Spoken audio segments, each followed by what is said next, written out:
guys, welcome back to Medical Coding with Blue. Today's episode is all about how to increase your speed in medical coding. If you're brand new to my channel, welcome. I am Blue, I'm a medical coder. Okay guys, this video is going to be for students, medical coding students, and for people who are out in the field, who are medical coders, and they feel like they're coding too slow.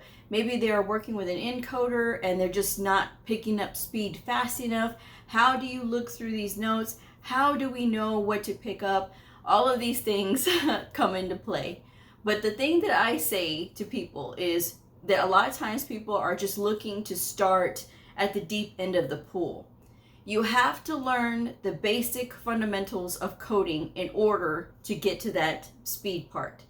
The slow way is the fast way, to quote one of my other favorite YouTubers, Rick, from his channel, Think Like a Horse.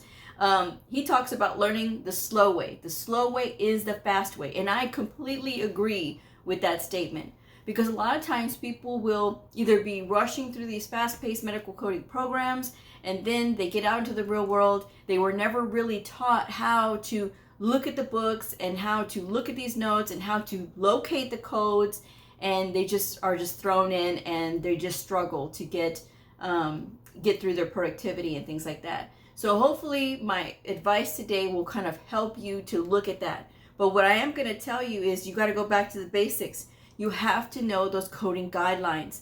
The coding guidelines are going to set you up for success, and they will help you with your speed. Number one, if you are reading those coding guidelines once per week, if you are a student, and even if you are a medical coder out in the field, if you take the time to read the coding guidelines, and you don't have to read them all in one sitting, but if you take the time to read a few pages, maybe over a couple of days, a few days, it will help increase your reading speed. That is what a lot of people are having problems with, is their reading speed. We want to just sit there and skim and look and things like that. That will happen with time. But when you are in the beginning, you really need to look at everything. We always need to look at everything. But when you have experience and when you know, you're going to know exactly where to go as far as like with your particular provider. But it helps to build your reading speed in the first place. So reading the coding guidelines will help you. Knowing the rules and how they're set up as far as sequencing goes, as far as injury diagnosis coding goes, as far as OB-GYN, right? As far as that goes, in mom and baby coding, all of those things. And when you have neoplasm coding as well, all of those things, and your respiratory, every single thing is covered in those coding guidelines. So starting with that and reading that once per week, and I challenge you, even if you're doing it for 1 month, like right, we're coming up into October. This is a great time for a challenge. And I just thought of this. Great time for a challenge. Start by reading your coding guidelines in their entirety once per week, and do it a minimum of 4 times. 4 weeks, 4 times. And let's see if your speed of reading increases. I am a very fast reader, but I've also been in the industry since 2008. I've been a student since 2007. So I've had a few days of reading in between.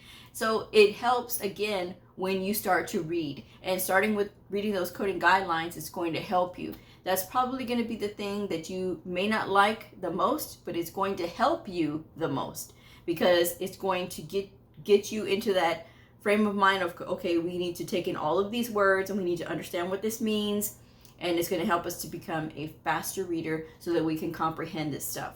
Because if you're just trying to get into the workforce and look at these notes and how do I know which diagnosis to pick up? Okay, again, it goes back to, are you practicing looking up basic diagnosis codes? Are you doing that? Because even doing that will help, because you're going to know how to navigate the book. There's a lot of people that don't know how to navigate their book, unfortunately, or they get out into the real world and they leave their books behind because they have like an encoder at work. I was guilty of this. For many years, I had speed with the book, and then I stopped working with my books because I was working a job. That's what I thought of medical coding before 2014 hit. And then I had my aha moment. And then I was like, okay. Then I realized I need to get back in those books. But when you're testing and you get away from doing you get away from working with the books, and then you start working with Encoder, it's very easy to lose your speed with the books. It's not a good idea to lose your speed with the books because of the simple fact that you may want to sit for another certification exam one day. And because of that, you're going to need to have your speed with the book, because you cannot use an encoder on any medical coding certification exam. Doesn't matter what association you're sitting with. You will always have to have, if it's a medical coding exam, you will need your books, okay? So that's something you have to be aware of. But by getting back into getting familiar with your books again, it is going to help you with your speed. You always want to have your speed anyway. But take the time to go through each and every one of your books, the ICD-10-CM, the CPT book. If you're coding for the inpatient side of the house, the ICD-10-PCS book, and even your HCPCS book. Take a weekend and just flip through each and every single page of your books, so that way you can get familiar with where things are in the book. I hear from people all the time who tell me, Blue, I didn't know that appendix was back there. I have that book and I didn't know that was even there. Guys, you need to know what's in your books. You need to know what materials and information are in your book because it is going to help you one day. I always recommend, this is not an ad for Optum360, but guys, I love Optum360 coding books, because when it comes to the quality of those books and the materials and the things that it covers, it is really very comprehensive. There are other publishers out there, but Optum360 is the one that I trust for the ICD-10-CM, the ICD-10-PCS, and for the HCPCS books. All right, they have them all there on the Optum360 coding website. The Optum360 coding website also has a CPT Professional Edition by the AMA that I recommend.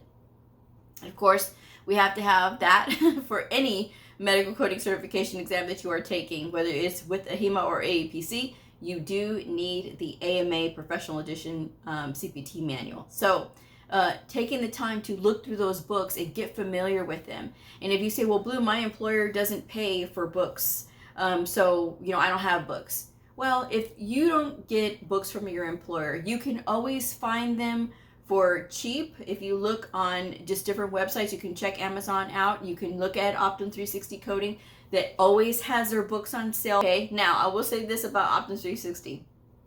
Their website is sometimes a little funny. So if you get in there and you have to refresh it, you just have to refresh the screen. That's pretty much it.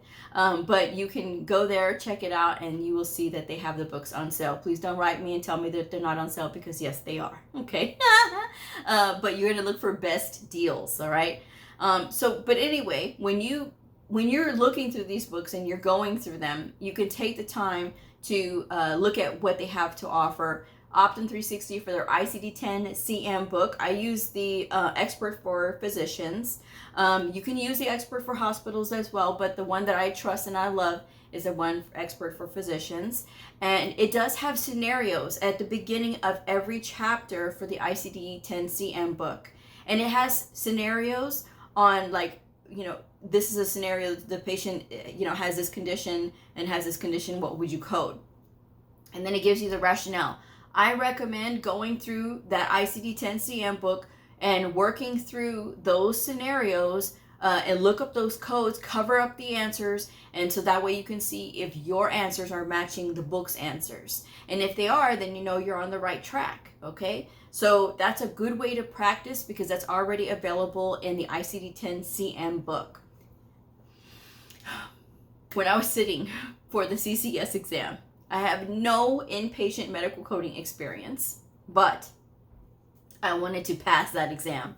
So what I did is the Optum360 spiral bound book, and even the book that has a flat edge also has this in it as well. But the one that you can use for the AHIMA exam, the ICD-10-CM book, it has to be the spiral bound book. Okay, so that's the one that I have. And I'm not going to show it on here because everything is backwards. I'm using my phone to do this video, guys. I don't have that ability to flip it and make it do a mirror image, and then I always get a complaint. It's backwards. I'm telling you the title of the book. The ICD-10 PCS book has Appendix M, the one by Optum 360 Coding. It has Appendix M in the back like Mary, right? And it has a list of all of these hundreds of procedures that you can look up so that you can practice using your book. And then in Appendix N, it's got the answers, and for some, it has the rationale. So again, taking the time to look through those and work through the book, look up the codes and know where to find them in the book, that is going to help you become faster with the book. It's going to make you a faster processor of information, because you're going to know how to find these specific codes. You can't just jump into wanting to find these huge scenarios and then you're going to get overwhelmed because you're not going to know what to look at. If you've been taking the time to look up these individual diagnosis codes or the individual procedure codes, it's going to make spotting them in the documentation a lot faster. So there's a method to my madness here, folks. When I'm telling you to do it this way, that what I'm trying to do is give you those building blocks so that you can build and work towards mastering this and being more proficient at it a lot more comprehensively so that you can get faster.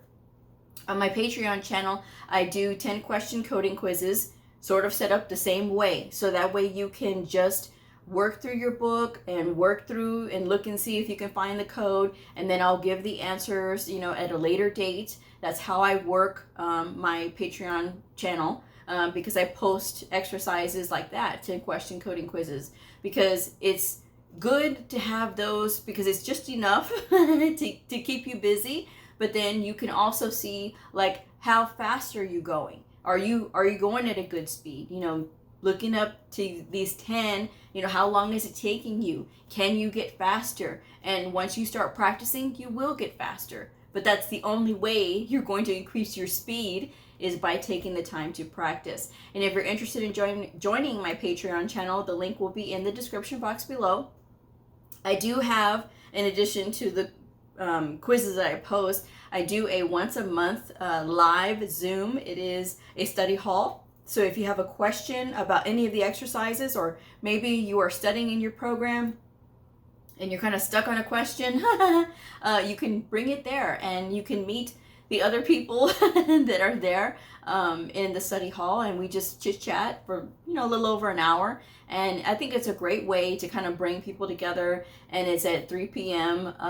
On Central Standard Time, the last Saturday of the month. So that way, and I have it the same day, the same time every month, so that way it stays consistent. And it's, again, the last few times that I've done it, since I've started doing it, it's just been so much fun. I mean, I enjoy it. And so, but we talk about everything, so that's just a great way to have that interaction. And it is Zoom, so I can see and I can be live with everybody. So, but that is aside from what I'm talking about. But that's how you increase your speed, by working through those quizzes, and then you start building towards scenarios. And then when you're working in scenarios, you can be using those books that I recommend, the ICD-10 CM and ICD-10 PCS Coding Handbook with the answers. You can use that because there's lots of scenarios in there that are good size length. The CPC study guide is another one that I recommend. Again, all of these links are in the description box below. The CPC study guide has a lot of really great scenarios in it as well, and it'll help you to kind of build that skill. And there's tons of other books out there, but those are the two books that I recommend mainly. If you find anything else, that's entirely up to you. But I think that it's something that you take the time to start building up to your knowledge, all right? You want to take that time, and you want to take learning seriously. Because again, if you went through a fast-paced medical coding program, that may be part of your issue. But it doesn't mean that you need to give up. Oh, well, they should have had an instructor. There's a lot of people that want to complain. They should have had an instructor. They need to hire more people. Somebody commented on my Facebook, very upset because they're in a program. They were very excited. They posted they were very excited that they were going to start this program. The next post they had is that they feel like they're not going to learn anything because there's no instructors. Medical coding is very self-driven. I mean, it doesn't matter if you go to a college, if you go to a trade school. A lot of times, now hear me when I say a lot of times, there's sometimes that you have really great teachers and they're very hands-on, but those are very few and far in between. And please don't ask me where they are because I don't know. I just hear from what people tell me, right? But with these schools, they made you a promise. They're going to get you in and out, and then they're going to try to teach you to pass these exams, and that's all they did, right? But it's up to you to learn the rest of it. It is possible. And again, I have that self-study thing. If you followed my advice in this video, getting those books, again, they're in the description box below. That will help you to increase your speed. But there's no other way to do that, to get faster, unless you're actually working with the book, making that time and keeping your study time to under 1 hour. If you go to 1 hour, that's okay. But at 1 hour, you need to take a break. So that way you can refresh your mind. You don't get burnt out looking at these codes. It won't get so frustrating for you, because it's very important that you take things in increments, right? And so that it can stay. Because if you are trying to go 8 hours at a time and you tell me, you complain to me, oh, I have a headache because I went 8 hours at a time, I want to tell you, well, you earned that headache then. Because I always tell you guys, don't go 8 hours. Don't go 8 hours straight, because that's ridiculous. You're still trying to build your skill. If you're in the field, obviously, you need to give yourself time to kind of learn it. Taking the time to learn your, if you're in the field, taking the time to learn your clinic and what procedures they perform, what is a common diagnoses that they have in that clinic. It's very important. I did that when I was called in to help for the pulmonary clinic. Pulmonary clinic was in trouble. They were like, okay, what is going on? And so it was a matter of like, okay, we got to get in there, we got to dig, and we got to look and see what the problem is. And documentation is a huge issue, but also the coders understanding what's going on was key in that instance, because I had never like really coded for pulmonary specifically. I had always coded for like a lot of things, and there were some pulmonary diagnoses, but never where I'm coding out the procedures as well. So I took the time to go to the American Lung Association and check out all they had on the disease processes of the pulmonary system. And so that helped me, because then it made a lot more sense. There was a lot of things that the other coders didn't quite understand, and then the fact that I went in there, I was like, oh, okay, that's what this means.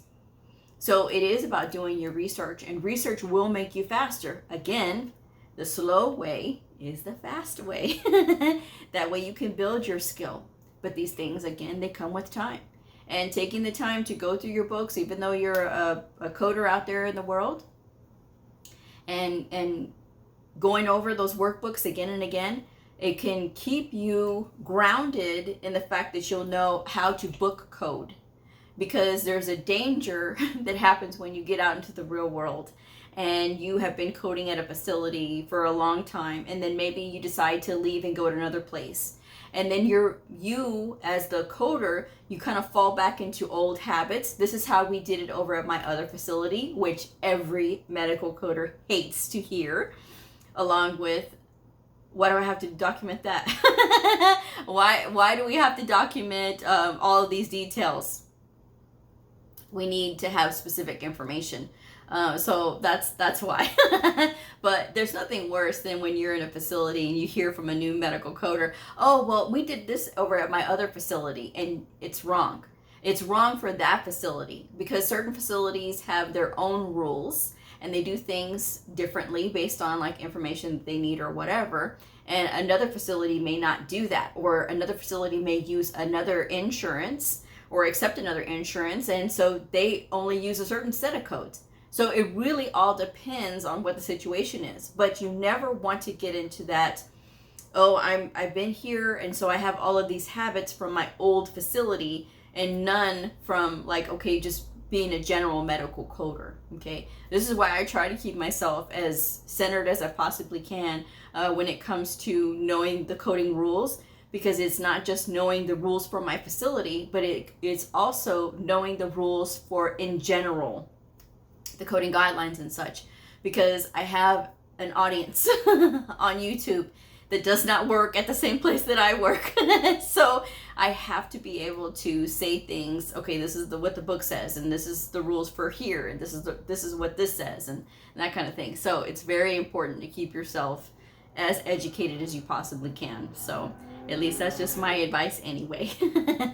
But that's my advice for increasing your speed. It just means going back to the book, getting familiar with your books, looking at the workbooks and working through them, not just leaving them in their wrapper. You know, sometimes people will get the books from their job, right? And they'll leave them in their wrapper and not ever take them out. Oh, because I work in the encoder and I don't need to. Yes, you do.